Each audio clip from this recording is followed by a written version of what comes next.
Brothers and sisters, again, good morning, good evening sa inyong lahat. Today, tatalakayin na naman natin ang nakasulat sa Juan 16, verse 12 and 13. Dito nakasaad na mayroon pa akong maraming bagay na sasabihin sa inyo. Ngunit, sa ngayon ay hindi pa kaya. Bakit ganon?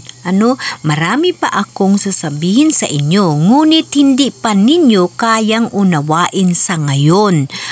Ito ay propesiya noong panahon na nandyan si Jesus, sinabi niya na ito. Pagdating ng Espiritu ng Katotohanan, sa ngayong panganahon guys, naniniwala kay Jesus Christ, diba?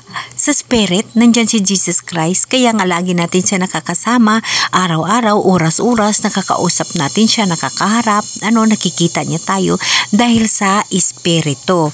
Kasi, pagdating ng Espiritu ng Katotohanan, tutulungan niya kayo upang maunawaan ninyo ang buong katotohanan, sapagkat magsasalita siya hindi sa ganang kanyang sarili. Sabihin niya sa inyo ang kanyang narinig at ipapahayag ang mga bagay na darating. Diba napakaganda? Diba? Kasi alam nyo guys, ganito yun. Para sa akin, pare-pareha lang ho tayo na makasalanan. Wala ho tao na wala hong kasalanan. Ngunit na propesiya din ho na pagmahal ka ng Diyos, ang kasalanan ho ay pinapatawad niya. At isa pa, napatawad na tayo ng mahal na Diyos nung nilansang sa cross guys. Pinapatawad na tayo ng mahal na Diyos.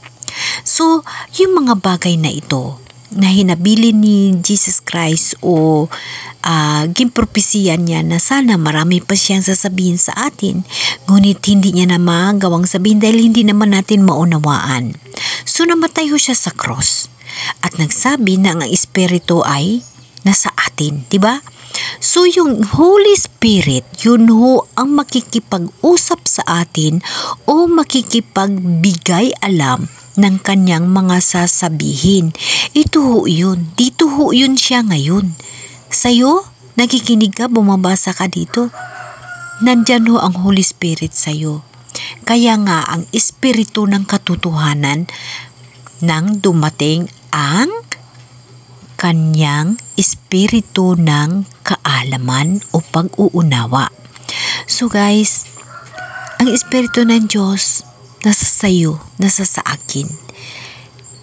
Kung paano mo gagamitin ang Espiritu ng Diyos mula sa puso. Pag once ang puso mo guys ay ang Espiritu ng Diyos nandyan, lahat na ginagawa ng Diyos at ang kalugod-lugod sa Diyos na iyong gawain ay magagawa mo. Guys, wala akong taong walang kasalanan. Ako ho makasalanan? Wala akong taong makasalanan, ngunit handa ang Diyos magpatawad. Pinatawad na tayo ng lahat nating mga kasalanan. Pinatawad na tayo ng Diyos dahil namatay siya sa cross para sa atin. So guys, lubos-lubusin na natin. Pag nakilala mo ngayon si Jesus, ang Espiritu ng Diyos sa puso mo sa ngayon, magbago ka na. Ito na yung simula para magbago ka at haharapin ang ating mahal na Diyos sa kanyang pagdating. Guys, darating ang ating mahal na Diyos. At kung paano sa magdating, yun ang dapat natin aalamin. Yung nakakilala ngayon sa kanya, na ang Espiritu nandyan na ang Diyos.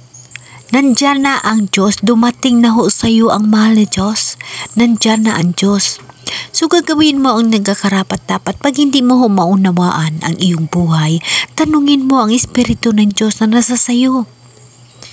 Manalangin ka, hingiin mo sa kanya, i-heart to heart talk mo siya, kaharap mo siya, kasama mo siya sa araw-araw.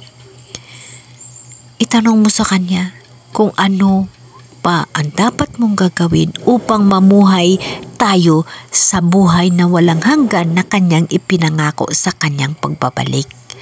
Guys, marami pa ang Diyos na dapat sasabihin sa atin.